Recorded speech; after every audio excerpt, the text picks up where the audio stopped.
бо мақсади муаррифӣ намудани имконияту истеъдодҳои навовар ва инкишоф додани малакаю маҳорати донишандозии наврасону ҷавонон дар назди муассисаи таҳсилоти иловагии ноҳияи Шаҳринав як озмоишгоҳи инноватсионии замонавӣ ба истифода дода шуд. Дар расми ифтитоҳи озмоишгоҳи инноватсионӣ намояндагони Вазорати маориф ва илми Ҷумҳурии Тоҷикистон, ташкилотҳои ҷамъиятӣ, ҳайати меҳмонон аз шаҳру ноҳияҳои мамлакат ва хонандагону омӯзгорон иштирок намуданд. Ин озмоишгоҳи инноватсионӣ бо технологияи наву замонавӣ ҷиҳозонида шуда дорои 10 компютер, як принтери ранга, проектор, мизу курсӣ ва дигар лавозимоти хониш мебошад, ки хонандагони муассисаҳои таҳсилоти миёна метавонанд дар вақтҳои холигӣ ба ин ҷо омада аз нозукиҳои технологияҳои иттилоотӣ ба таври ройгон бархурдор шаванд.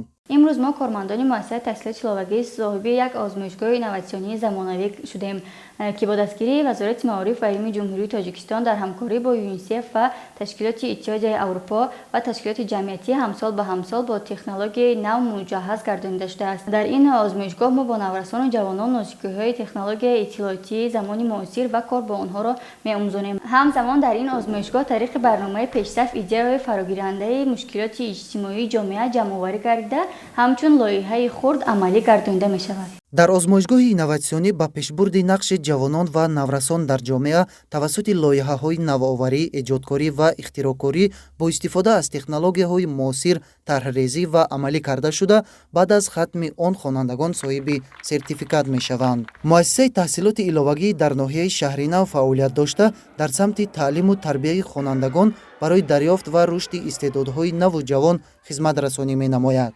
айни замон дар муассиса 656 нафар хонандагони муассисаҳои таълимии ноҳия дар 14 маҳфил ва 120 нафар кӯдакони синни 5-6 сола дар маҳфили инкишофи нутқ ба омӯзиш фаро гирифта шудаанд. миннатдории худро ба асосгузори сулҳу ваҳдати миллӣ, пешвои миллат, президенти ҷумҳурии Тоҷикистон муҳтарам Эмомалӣ Раҳмон мерасонам, ки барои мо хонандагон барои омӯзиши забонҳои хориҷӣ тамоми шароитҳоро муҳайё намудаанд. ман аъзои маҳфилҳои забонҳои хориҷӣ аз ҷумла русӣ ва англисӣ мебошам. дар ин даргоҳ мо ҳамарӯза баъд аз дарс омада барои беҳуда нагузарондани вақтамон дониши худро беҳтар менамоем. имрӯз хурсандии мо ҳадду канор надорад, чунки дар ин муассиса озмоишгоҳи инноватсионӣ кушода шуд ва мо наврасон метавонем ба ин ҷо омада кор бо технологияи иттилоотиро омӯзем. аз соли 2021 инҷониб дар муассисаи таҳсилоти иловагӣ ҳамчун аъзои маҳфил шомил ҳастам. дар муассисаи таҳсилоти иловагӣ маҳфилҳо бо омӯзиши маҳфили дӯзандагӣ, бофандагӣ, гулдӯзии миллӣ ба роҳ монда шудааст, ки бо ин маҳфилҳо муаллимони пуртаҷриба ҳунарҳои волои худро ба аъзоёни маҳфил меомӯзанд. бояд гуфт, ки дар ҷумҳурии Тоҷикистон ба таҳсилоти иловагӣ ҳамчун қисми таркибии раванди донишомӯзӣ ва интихоби касб эътибори ҷиддӣ дода мешавад, зеро ҳадафи он пеш аз ҳама рушди қобилияту истеъдоди кӯдакон ва наврасону ҷавонон мебошад.